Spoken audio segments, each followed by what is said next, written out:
Maria Johnson was crouched under the grand chandelier, her heart pounding as glasses shattered around her. She hadn't meant to be here, not in this room full of the city's richest and most powerful. But now she was swept into a world that had ignored her for years. And then she saw him.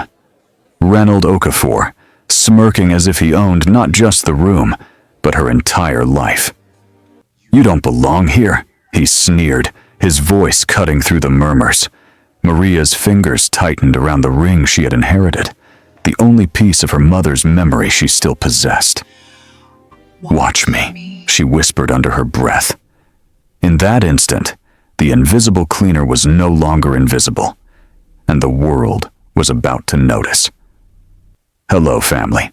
Welcome to Diary of a Storyteller. Please subscribe to my YouTube channel for more beautiful, emotional, and heartwarming stories. Thank you as you do so.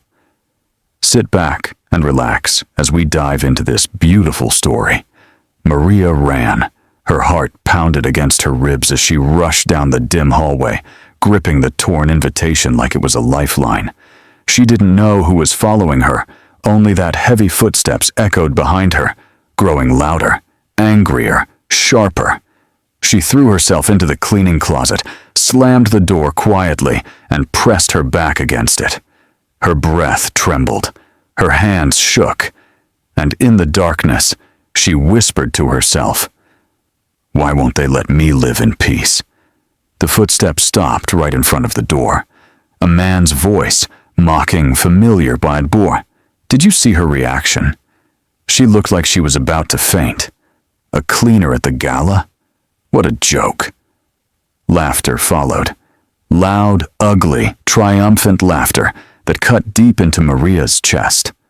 Raynold. She knew that laughter anywhere. And as he walked off with his entourage, still ridiculing her, Maria squeezed the invitation in her fist and closed her eyes. She whispered, "I'm tired. I'm really tired." The closet felt smaller than usual, as if the walls were squeezing her. She slid down until she sat on the cold floor. She stared at the shimmering gold lettering on the card. "The Okafor Foundation Charity Gala," it read. Her name was printed under it in fancy font that mocked her more than the laughter had. She traced the letters with her thumb, and her lips trembled. "Why did he send this to me?" she whispered. She already knew the answer, but saying it aloud made it real. "He wants to humiliate me. Again." She lifted her head and looked around the dark closet like she was expecting her mother to be there, just like when she was a child hiding from the world. "Mama, I don't know how much more I can take." She pressed her palms to her eyes. She could still hear Raynold's voice. "She probably can't even afford soap. Talk less of a dress." Another wave of laughter. "Let's see if she shows up. That would be entertainment." Maria swallowed hard. Her voice broke. "I wasn't born to suffer like this. I wasn't." The cracked edge of her own voice scared her. She stood slowly, refusing to crumble again. Not today. Not because of him. She unlocked the closet door and walked out, still shaking. As she made her way down the hallway, her coworker Jacinta stopped her. "Maria, are you okay? You look like you saw a ghost." Maria forced a small smile. "I'm fine." "No, you're not," Jacinta insisted gently. "Talk to me." Maria held up the invitation. "He sent this." Jacinta snatched it. "Raynold sent you a gala invitation?" "Oh my God, it's a joke," Maria said quietly. "A cruel one." Jacinta's face hardened. "That man is possessed. Why does he do this to you? Why always you?" "I don't know," Maria whispered. But she did know. Raynold hated seeing her exist in a world he believed he owned. Jacinta grabbed her hands. "Promise me you won't let him break you." Maria looked at her, and for a moment, her eyes burned with something new, something rising. "I won't." Jacinta squeezed her fingers. "Good. And Maria, if you choose to go, I'll help you. If you choose not to, I'll still stand with you." Maria nodded, but didn't respond. She walked out of the building and into the cool evening air. For a moment, she allowed herself to breathe. She looked up at the sky. "Mama, what should I do?" Her small apartment welcomed her with silence. She dropped the invitation on the table, stared at it for a long moment, then walked to her bedroom. She opened the wooden chest at the foot of her bed, the chest she rarely touched. Her hands trembled as she lifted the lid. Inside lay her mother's favorite dress, neatly folded despite the years. Soft fabric, gentle patterns, elegance that didn't need wealth. She lifted the gown with both hands. "Mama, I miss you," she whispered. Something sparkled at the bottom of the chest. The ring her mother had guarded like a sacred secret. The ring her mother said, "One day, you'll understand." Maria lifted it and held it against the light. It shimmered like it was alive. Her mother's voice seemed to echo in her mind. "Truth is patient, my angel. It waits. And when the time comes, it speaks." Maria put the ring on her finger, and suddenly something in her shifted. She felt her father's presence, the father she barely remembered but always missed. "Papa," she whispered, "what were you hiding? What did Mama protect me from?" Her phone buzzed. She flinched. A message from an unknown number. "I hear you received the invitation. See you at the gala." "Sister." Her heart stopped. She read the word again. "Sister." Raynold sent this. Why would he call her that? Maria. His hand shook violently. "What is going on?" she whispered. Before fear could claim her, her anger rose. She stood tall, chest rising and falling. "Enough," she whispered. "Enough of being mocked. Enough of being ignored. If he wants me there so badly, I'll be there." She looked at the dress again, this time with certainty. "Mama, I'll wear it. I'll show up, not as a joke, not as entertainment. I'll walk in with my head high." She touched the ring. "And I'll find out why he called me sister." She exhaled deeply and whispered, "This ends now." The next morning she worked quietly, but inside her chest, something thundered. She felt alive, stubborn, ready. Raynold passed her in the hallway. He threw her a mocking smile. "So, cleaner, will you be joining us at the gala?" Maria stared straight into his eyes. "Yes," she said simply. Raynold blinked. "Excuse me?" "I said yes," he stuttered. "You? In that hall?" "Yes." The smirk fell off his face for a second, replaced by something almost like fear. But then he laughed it off. "This is going to be fun." Maria walked past him without a single tremor. And for once, Raynold didn't laugh again. Maria could barely sleep the night before the gala. She lay awake staring at the ceiling, her mind replaying Raynold's voice, that strange message, the ring on her finger, and her mother's soft warnings about a truth she was never ready to face. She turned on her side and whispered, "Mama, why does he call me sister?" Her phone buzzed again that morning. Another message. "Wear the ring. It will make things interesting." She sat up straight, fear surging through her like electricity. "Who are you?" she typed. No response. She shut the phone off, clutching it to her chest. "This is not normal," she whispered. "This is not just humiliation anymore." At work, Jacinta found her standing silently by the cleaning cart. "Maria, are you really going tonight?" "Yes," Jacinta swallowed hard. "I'm scared for you."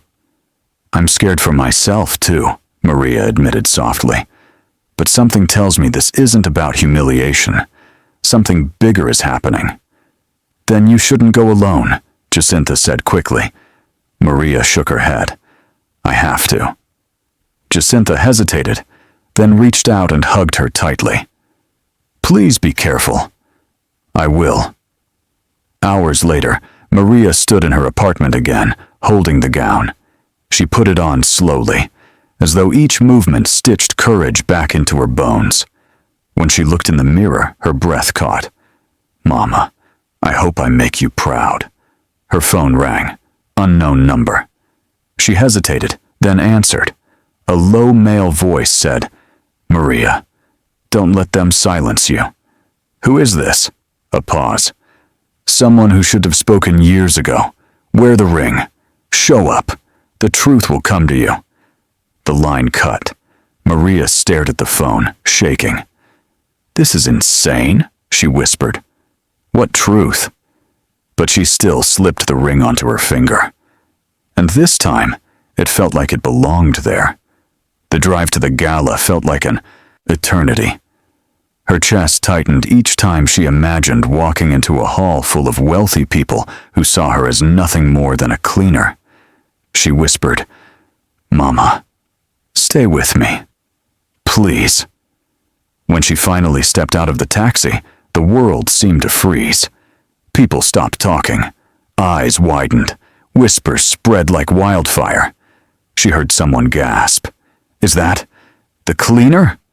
But Maria kept walking, each step powered by the ring, her mother's memory, and a truth she could feel rising from the earth beneath her. Inside the hall, Reynold's eyes landed on her.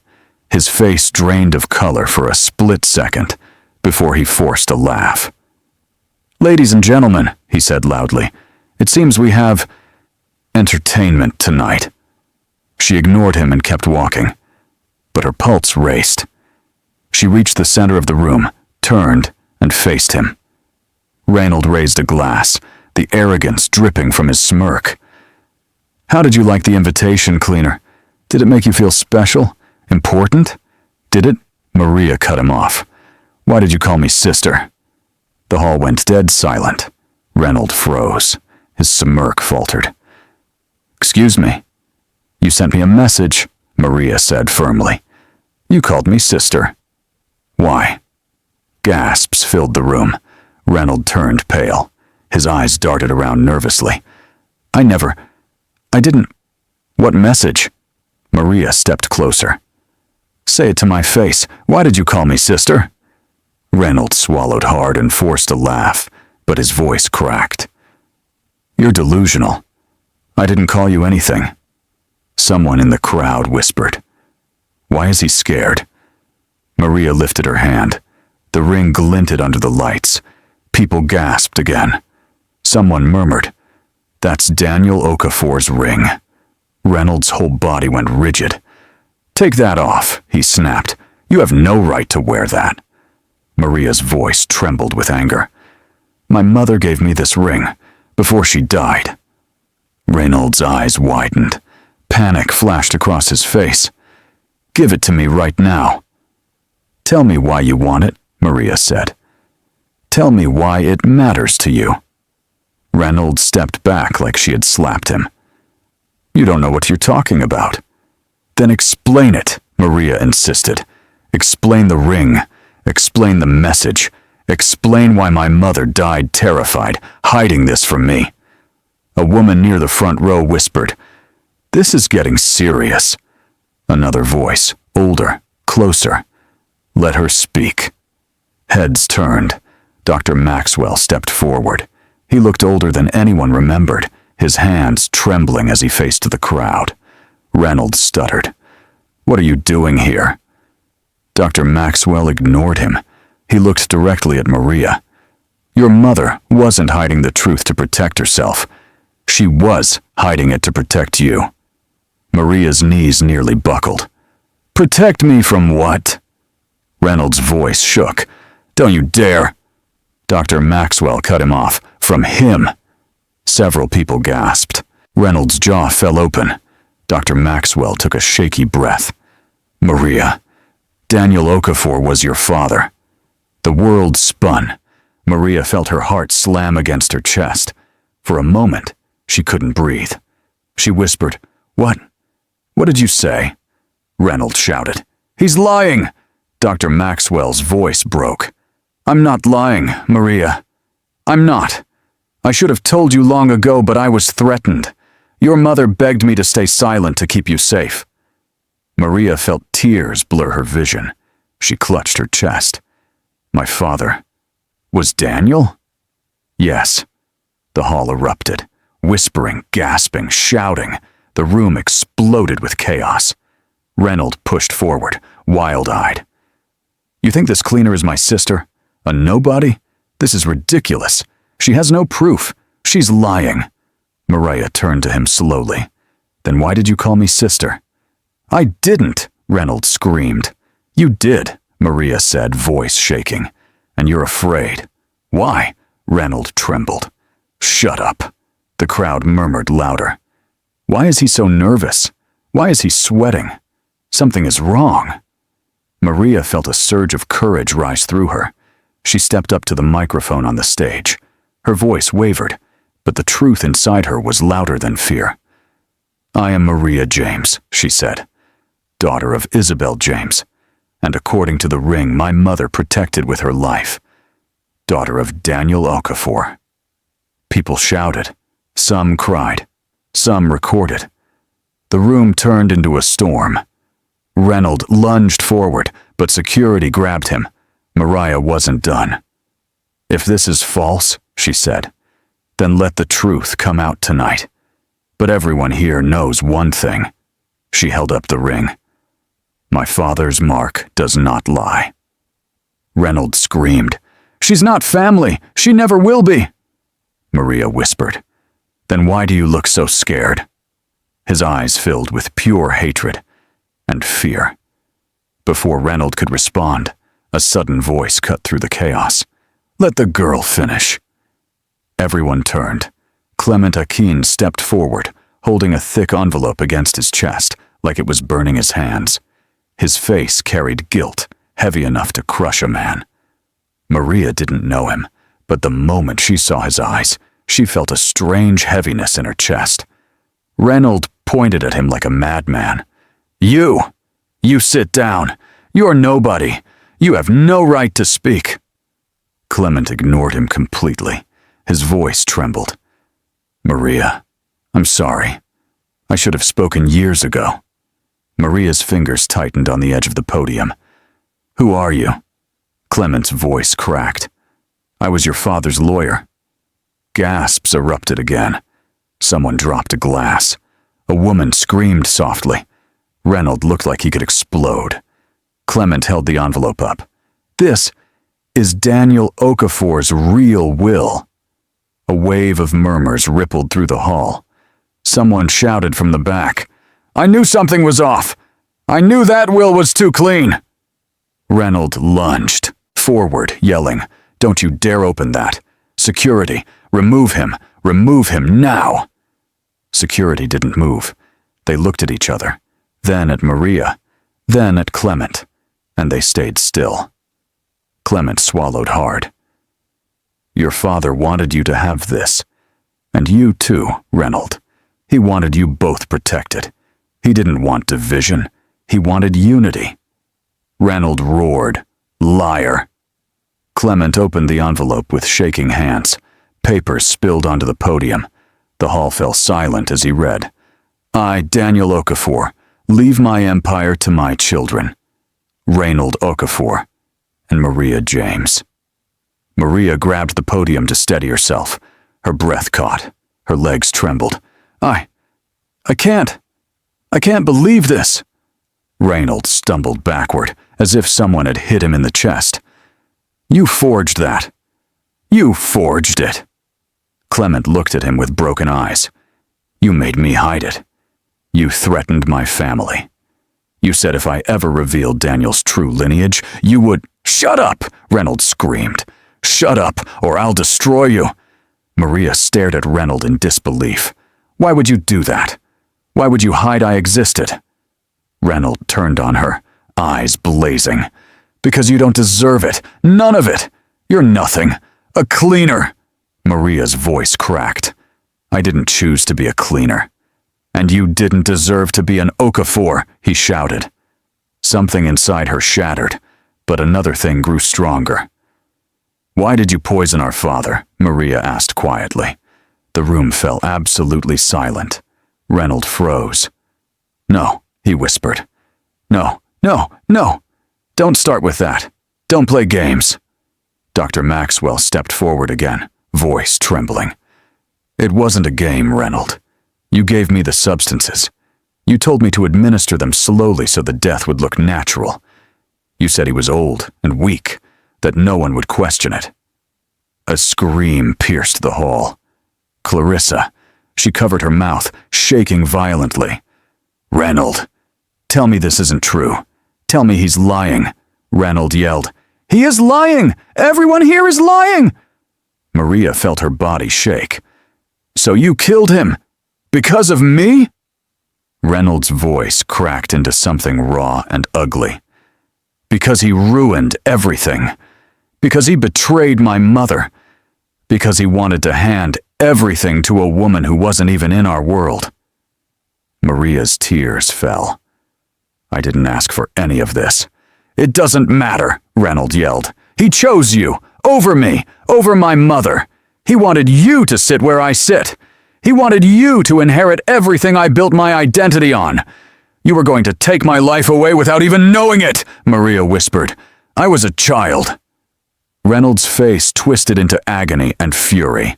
"Exactly. And even as a child, you threatened me." The crowd was stunned. People covered their mouths. Phones recorded every second. Someone whispered, "This is madness. Absolute madness." Clement stepped forward again. "Reynold, your father loved both of you. He didn't want competition. He wanted family." Reynold laughed like a broken man. "Family? There is no family in this world, only power." Maria shook her head. "You're wrong." "Oh, shut up," Reynold snapped. "Look at you. You think wearing that dress makes you somebody? You think that ring gives you value? You're still the same cleaner who scrubs toilets in my building." Maria lifted her chin slowly. "Not anymore." Reynold's eyes widened. Something in her voice terrified him. Before he could speak, a woman stepped up on stage. Perpetua Clifford, microphone in one hand, phone in the other. She stared directly at Reynold, her voice sharp as a blade. "I have everything." Reynold froze. What do you mean, everything?" Perpetua lifted her phone. "Every bank transfer, every forged document, every message you sent to threaten employees, every hidden account, every blackmail attempt, every embezzled fund, every disappearance of company money. I have it all. And it's already backed up." Reynold's voice dropped to a whisper. "You don't know what you're doing." "Oh, I do," Perpetua said. "I've been investigating you for 2 years." People began shouting. Some begged her to continue. Some cursed Reynold. Many filmed. The room vibrated with tension. Maria stepped forward, trembling. "So, all this time, you've been destroying everything our father built." Reynold stared at her. Tears filled his eyes but turned into rage before they could fall. "Our father? Our? No, he was never yours. He was mine. And everything he gave me was supposed to stay mine." Maria shook her head. "You didn't care about the company. You didn't care about the legacy. You just cared about yourself." Reynold screamed, "Yes, I did, because no one else cared about me." The room fell silent. Maria felt her heart twist. For a brief moment, she saw a wounded child trapped inside a monster. She whispered, "You're not my enemy because you wanted love. You're my enemy because you killed our father to hide the truth." That broke him. Reynold lunged toward her with pure violence in his eyes. Security intercepted him instantly.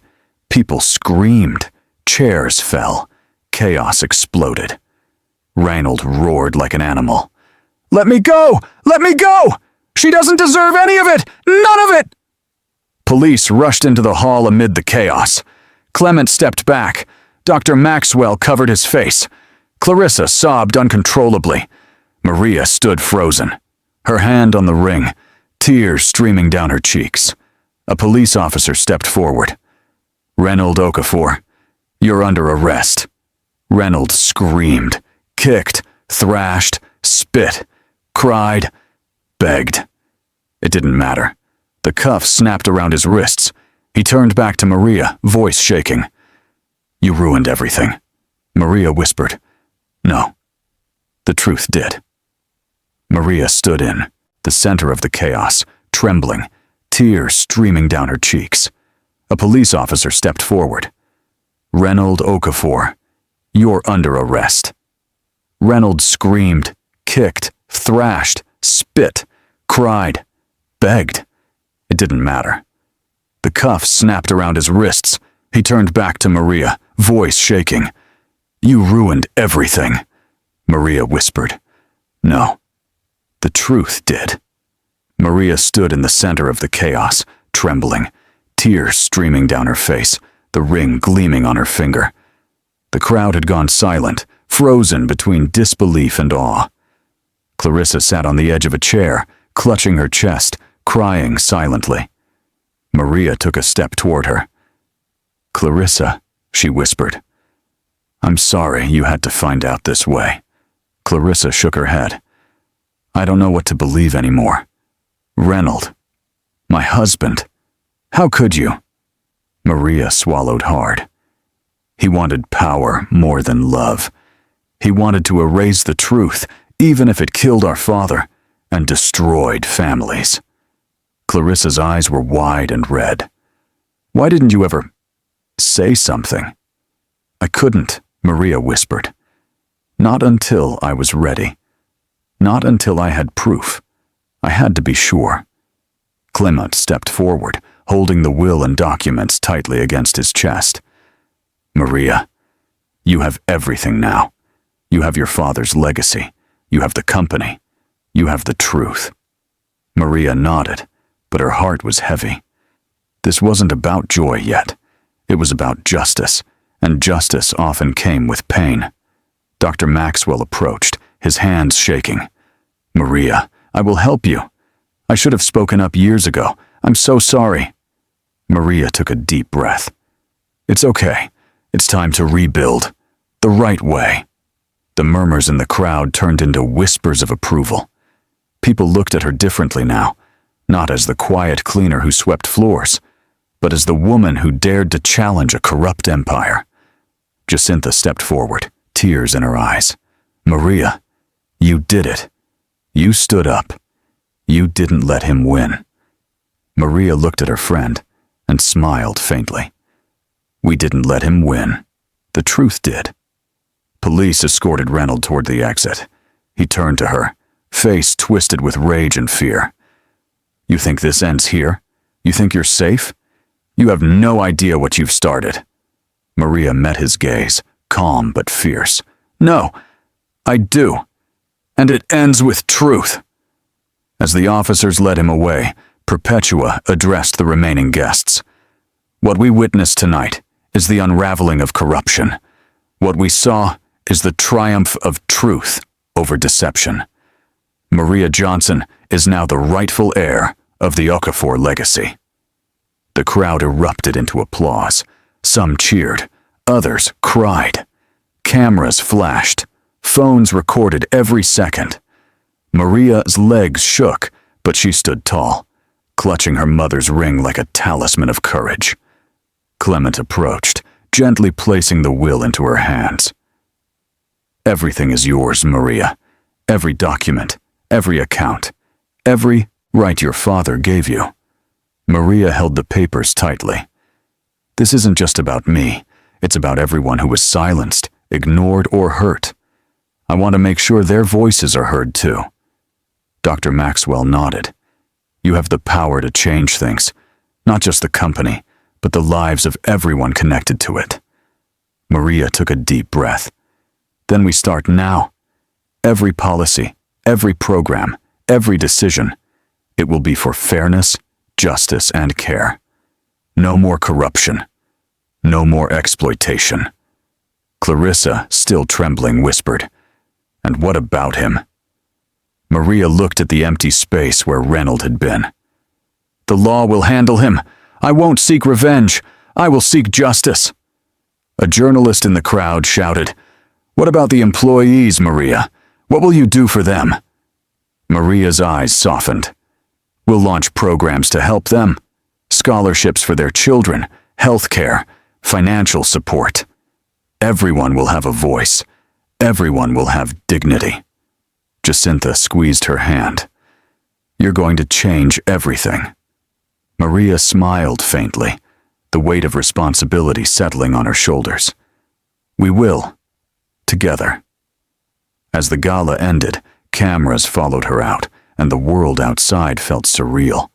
The night air was cool against her face. She looked down at the ring. It glimmered, almost as if her mother's spirit whispered, "You did it, my child." You stood tall. Her phone buzzed. A new message from an unknown number. "You have begun what was always meant to be. Congratulations, sister." Maria exhaled slowly. "Finally. I know why." She turned to Jacinta. "Let's go home. We have work to do." As they walked away from the gala, Maria felt an unfamiliar sense of power. Not the kind that corrupted, but the kind that healed, rebuilt, and uplifted. Her past as a cleaner had shaped her resilience. Her mother's love had shaped her courage. The truth had shaped her purpose. Later that night, in the quiet of her apartment, Maria reviewed every document, every email, every piece of evidence. She felt the weight of the empire on her shoulders, but she also felt hope. Real hope. "Tomorrow," she whispered to herself, "we begin." The next morning, Maria arrived at the company headquarters for the first time as CEO. The building that once felt oppressive now seemed to pulse with potential. Employees glanced at her with curiosity, some disbelief, some admiration. Maria smiled faintly and addressed them quietly but firmly. "I know many of you have been through fear, intimidation, and injustice. That ends today. We are starting fresh. Together." A man near the elevator whispered, "Is this for real?" Maria nodded. "It is. And we're going to do it right. Healthcare, education, fair pay, support for families. No one will be ignored." She turned to Jacinta. "Help me implement everything, every program, every initiative. Let's make this company a place where people feel valued." Jacinta's eyes glistened. "I'm with you, Maria, all the way." Maria clenched her fist, determination blazing. "Good, because this is bigger than any of us. This is about justice, about dignity, about rebuilding a legacy." Dr. Maxwell approached, holding a clipboard. "Maria, the healthcare program, the scholarship fund, the employee support initiative, everything is ready for launch. I'll manage the clinic personally." Maria's eyes softened. "Thank you, Maxwell. This is just the beginning. We'll make sure no one ever feels invisible again."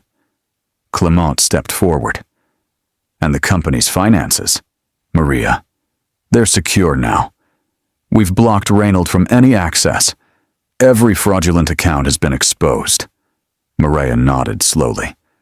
"Then it's time. Time to lead with integrity. Time to honor our father's true legacy. Time to rebuild trust. Time to give people hope." Her phone buzzed again. Another message. "Your mother would be proud. Remember her lessons." Maria smiled faintly, touched, her gaze on the city skyline. "I'll make her proud, and I'll make sure the world knows. Truth matters. Justice matters. Kindness matters." She turned to her team. "Let's start this journey. Together." Maria spent the next few days immersed in the company's affairs. Every meeting, every file, every conversation was a test of her resolve. Employees approached her cautiously, unsure whether she was a figurehead or truly a leader. She stood in the boardroom, facing the senior executives who had once followed Raynold without question. "I know many of you were loyal to him," she began. But loyalty to corruption is not loyalty at all. We will rebuild this company with transparency, fairness, and care. Are you with me? A hesitant voice spoke up. We want to be Ms. James. We've seen too much injustice. We want change. Maria nodded, her eyes blazing. Good. Then let's start with every policy. No more favoritism, no more exploitation. Everyone deserves a voice. Meanwhile, Raynold sat in a holding cell, his fury boiling over. His lawyer whispered, "You should calm down. Things are looking bad." "Bad," Raynold spat. "Bad? They call this bad? I'm being erased. My power, my control, everything I built, it's gone. She's just a cleaner. A cleaner." "You are the CEO's brother," the lawyer said softly. "You'll have legal recourse. But the evidence is strong." Raynold slammed his fists against the wall. "I won't lose. I can't lose. She has no idea what she's up against." Back at the company, Maria called a meeting with Dr. Maxwell, Clement, and Jacinta. "We need to make a list of priorities. What can we implement immediately to help the staff and repair trust?" Dr. Maxwell nodded. "The free clinic can launch next week. I have the staff ready. We just need approvals." Clement spoke next. "The HEO Scholarship Fund is ready to accept applications, and I've already secured the legal framework to ensure no one can challenge your inheritance again." Jacinta smiled. "And I've prepared a list of employee support programs, microloans, domestic abuse aid, mentorship programs. We can roll these out in phases." Maria exhaled deeply. "Then we start tomorrow. Every initiative, every project, every promise must be honored. We will show the world that leadership is not about fear, it's about care." Word of Maria's rise spread quickly. News outlets covered the Gala revelations, the arrest of Raynold, and the newfound CEO. Social media exploded with reactions. Some celebrated, some doubted, some speculated. But the overwhelming message was clear. Maria Johnson had changed the narrative. In the company cafeteria, Maria addressed the employees directly for the first time. "I know many of you feared coming forward under Raynold's rule, but no more. This company belongs to all of us. Your voices matter, your dignity matters, and your lives matter." Applause filled the room. Tears glistened in the eyes of workers who had long felt invisible. Maria smiled faintly, her heart swelling. Jacinta whispered, "You're already making a difference. They see it." Maria nodded. "This is just the start." Weeks passed, and the programs began. The free clinic opened, providing healthcare without fees or delays. The scholarship fund accepted applications from children of low-income workers, granting them hope for the future. Microloans helped employees start small businesses. Domestic abuse support funds offered confidential aid. Maria worked tirelessly, but she also understood the importance of delegation. "Jacinta, oversee the microloan program," she said. "Clement, handle all legal matters for the employees. Maxwell, lead the clinic. I'll focus on policy, strategy, and ensuring our values are upheld." Employees started noticing the difference immediately. One worker whispered to another, "She actually cares. She actually listens." Another said, "I've never seen a CEO like her. She's different." Meanwhile, Raynold remained bitter and vengeful in custody. Every news update about Maria's initiatives fueled his rage. "This is not over," he muttered, banging his fists on the table. "She's just getting started, and I will stop her." Maria, however, remained focused. She called a staff meeting to address concerns about Raynold's potential interference. "We must be vigilant," she said, "but we cannot let fear control us. We act with integrity. Every decision we make must be guided by truth and compassion." A young employee raised her hand. "What if he tries to sue or sabotage the company?" Maria's gaze was steady. Let him try. We have proof. We have the law. And we have each other. Fear cannot dictate our actions. The days turned into weeks, and Maria's reputation grew. Journalists clamored for interviews, sharing stories of her rise from cleaner to CEO. One reporter asked, "Maria, what drove you to stand up against Raynold when no one else would?" Maria paused, choosing her words carefully. "I could not ignore the truth, and I could not let injustice continue. This isn't about me. It's about restoring integrity and giving people a voice. That is the only way to honor my mother and father." Her words resonated. Comments poured in online. "She's an inspiration," one read. "This is real leadership," another said. "A cleaner becoming CEO and actually doing good." Maria felt a quiet satisfaction, but she knew the real work had just begun. Change was not easy. Trust had to be rebuilt. Systems had to be reformed, and some people would resist. One evening, she received a call from Clarissa. "Maria, I wanted to say thank you for being honest, for not seeking revenge, for showing me what leadership should look like." Maria smiled faintly. "Thank you, Clarissa. I know this has been painful, but truth and compassion can heal even the deepest wounds." Clarissa's voice was soft. "I hope Raynold sees that someday." Maria exhaled slowly. "Maybe he will, or maybe he won't. But I cannot let him dictate my actions anymore." The call ended, leaving Maria with a sense of calm resolve. She looked at the city skyline from her office window, the weight of her new role pressing on her shoulders. But it was a weight she embraced willingly. "This is our time," she whispered. "Time to rebuild, time to restore, time to heal." The next day, she held a company-wide meeting. Cameras and media were present. Maria spoke firmly. "We will lead with integrity. We will care for our employees. We will be a company that stands for truth, justice, and dignity. This is our legacy, and we will honor it together." Employees erupted into applause. Maria looked out at their faces, many filled with hope, some with tears. She knew then that the journey was only beginning, but the first step had been taken. Over the next few weeks, Maria settled into her role with relentless determination. Every morning, she walked into the office with purpose, checking in with employees personally, listening to grievances, and ensuring everyone felt heard. One morning, Jacinta ran into her office, excitement in her voice. "Maria, the first microloan recipient just opened her small business. She's already employing 2 other staff members."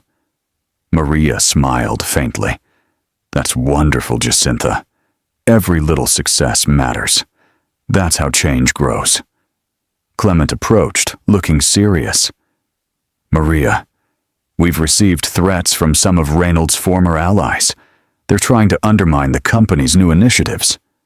Maria's expression hardened. "Let them try. Fear has no place here. We will respond with transparency, with truth, not intimidation." That afternoon, Maria held a board meeting. "We need to set clear policies that prevent anyone from abusing power," she said firmly. "We cannot allow what happened under Raynold to happen again. No one is above the rules. Everyone is accountable." One executive hesitated. "Maria, people might resist. Some were loyal to him." Maria's eyes blazed. "Then they will either follow the law and integrity, or they will leave. This company is for everyone who believes in fairness, not fear." Word of her bold leadership spread rapidly. Employees began to feel safer, more empowered. The scholarship applications poured in. The healthcare clinic became a beacon of hope for employees and their families. Maria made sure each program was run ethically, efficiently, and compassionately. One afternoon, a young woman approached Maria with tears in her eyes. Ms. Johnson, I just wanted to thank you. My child got the scholarship, and it changes everything for us. We could never have dreamed of this before." Maria bent slightly, smiling softly. "You earned it. Your hard work and dignity deserve support. That's why we're here." Meanwhile, Reynold's fury only grew. In the holding cell, he shouted at his lawyer, "You promised me. You said she wouldn't last. I'll ruin her. I'll take everything back." The lawyer shook his head. "There's nothing you can do, Reynold. The law is on her side. Evidence is stacked against you." Reynold slammed his fists. "Law? Law? I created this company. I built this. I deserve it." His outbursts became routine, but Maria remained unfazed. She had no time for fear or hatred. Her focus was on rebuilding, restoring dignity, and empowering people. One day, Maria called a meeting with Jacinta, Clement, and Dr. Maxwell. "We've made significant progress," she said. "But we can't stop. There are still structural reforms to implement, employee programs to expand, and company culture to transform." Jacinta nodded eagerly. "Everything is on track. People are responding positively. They finally believe leadership can care." Dr. Maxwell adjusted his glasses. "We need to make sure healthcare access is consistent and sustainable. Employees are relying on this." Maria's gaze was firm. "Then we'll make it sustainable. No shortcuts, no corruption. Every decision will be guided by integrity and care." Word of Maria's initiatives reached media outlets around the world. News stories highlighted her rise from cleaner to CEO, emphasizing her ethical leadership, dedication, and compassion. Social media buzzed with praise.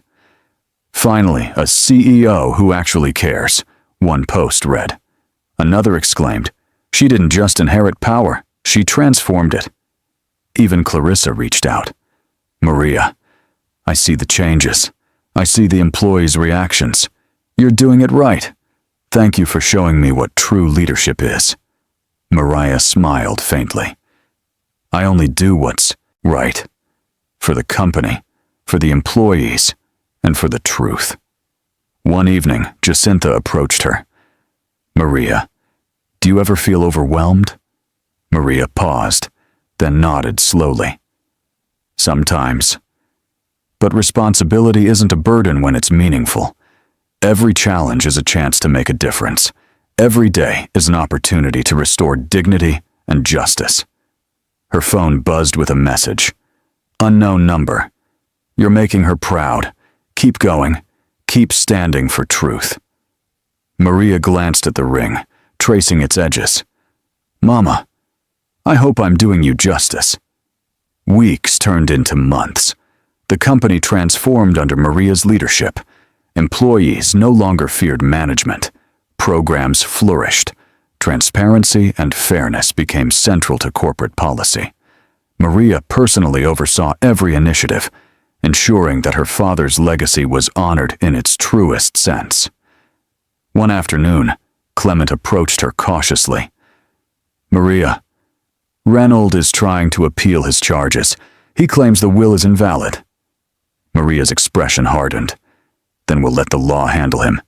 Truth cannot be overturned by lies." Dr. Maxwell nodded. "She's right. The evidence is overwhelming. Justice will prevail." Maria felt a sense of calm determination. "We don't let him define us. We define ourselves by integrity, by action, by care." Employees continued to thrive under her programs. The microloans helped start small businesses. Scholarships allowed children to pursue education. Healthcare access improved lives. Domestic abuse support saved families. Maria often walked through the company halls, speaking directly to staff. "Your voices matter, your dignity matters, and your lives matter. We're building a legacy of care together." Jacinta whispered to her one day, "Maria, they actually believe in you. They trust you." Maria smiled faintly. "Trust isn't given lightly, Jacinta. We earn it every day." Reynold's attempts to interfere were futile. Every legal move was countered by evidence. Every threat met with transparency. Slowly, his influence crumbled completely. Maria reflected on the journey, from being invisible as a cleaner to commanding respect as CYO. She had faced fear, hatred, and betrayal, but she had chosen truth, integrity, and compassion. One evening, standing by the window of her office, Maria whispered softly, "This is just the beginning.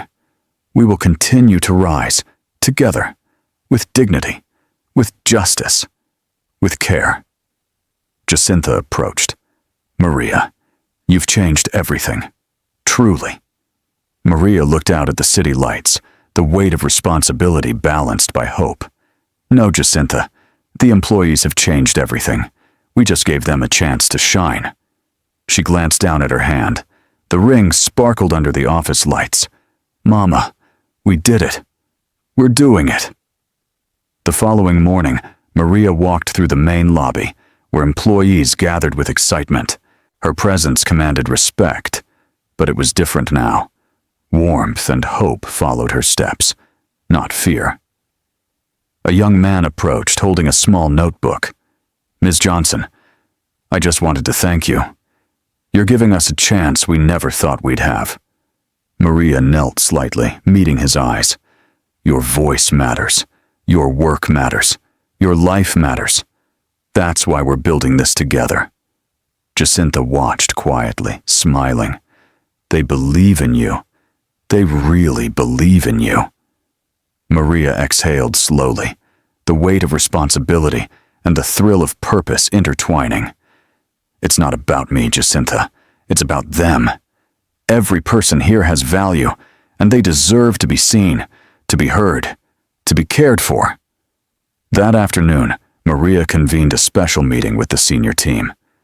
"We've made great progress," she said, voice firm. "But this is only the start. Every program, every initiative, every decision must reflect integrity and compassion. Nothing less." Dr. Maxwell nodded. "The clinic is thriving. Patients are responding positively. We're on track." Clement added, "All legal protections are secure. Reynold's challenges are being countered. There's nothing he can do to stop progress." Jacinta spoke, excitement in her tone. "The microloan program has expanded. More employees are starting businesses. Lives are changing." Maria's eyes softened, a rare smile breaking through. "Then we continue. We ensure that every hand that reaches out for help is met with support. Every child seeking education has a path, and every employee knows they matter." As the company thrived, Maria found moments of quiet reflection. Standing by her office window, looking at the skyline, she felt the full weight of her journey. From the shadows as a cleaner, dismissed and overlooked, to this moment as a leader who commanded respect and inspired hope. Her path had been arduous, filled with betrayal, revelation, and relentless challenges. A notification buzzed on her phone. It was from Clarissa. "Maria, you've done more than I could have imagined. Thank you for showing strength without vengeance." Maria smiled softly. "Thank you. That's the only way forward. Strength with integrity. Justice without hatred." Later that evening, she called Jacinta to the office. "Jacinta, gather the employees. I want to speak to everyone tonight. I want them to hear directly from me." Minutes later, the staff assembled, curiosity and anticipation in their eyes. Maria stepped forward. "Thank you all for believing, for enduring, for contributing. This company is not just a business, it is a community. Each of you has a voice, each of you has dignity, each of you has purpose. We will continue to grow together, with transparency, with care, and with justice." Tears glistened in several eyes. People whispered to each other, their trust in leadership palpable. One young woman murmured, "I've never felt seen like this before. Maria continued. Change doesn't come from fear. Change comes from courage, from honesty, and from care. We will always lead with these values. Every decision, every action, every policy will reflect them. That is my promise to you all. Jacinta approached her quietly. Maria, they're hanging on every word. You're inspiring them. Maria's eyes softened. No, Jacinta. We're inspiring each other. This isn't a solo journey. This is collective. Together, we rebuild, we uplift, and we honor our values. Meanwhile, news of Maria's leadership continued to spread beyond the company walls. Media outlets praised her approach, social media buzzed with admiration, and her story inspired countless people worldwide. Comments poured in. She's proof that integrity matters, that compassion matters, that courage matters. As the weeks went on, Maria implemented further initiatives, mentoring programs for young staff, expanded healthcare coverage, workshops on workplace fairness, and community outreach programs. She ensured that no employee, regardless of position, felt unseen or unheard. One evening, she received a message from a former cleaner, now a program coordinator. Miss Johnson, I just wanted to say thank you. You've shown me what's possible. You've shown all of us that our voices and efforts matter. Maria smiled faintly, tracing the ring her mother had left her. This is why we do it, she whispered, for every unseen, unheard, underestimated person. For dignity, for justice, for hope. Her phone buzzed again, another message from an unknown number. Keep leading with truth. Keep leading with care. The world is watching, and we believe in you. Maria leaned back in her chair, the weight of her journey settling into a sense of fulfillment. From invisibility to empowerment, she had transformed not only her life, but the lives of countless others. The path had been filled with betrayal, loss, and challenge, but also revelation, courage, and triumph. She glanced around her office, the skyline glowing beyond the window, and whispered softly, We've done it, Mama. We've done it. Maria turned to Jacinta. It's time to take the next steps. More programs, more outreach, more care. We can't stop. We owe it to everyone. Jacinta smiled. Then we continue, Maria. Together. Maria nodded, determination blazing. Together.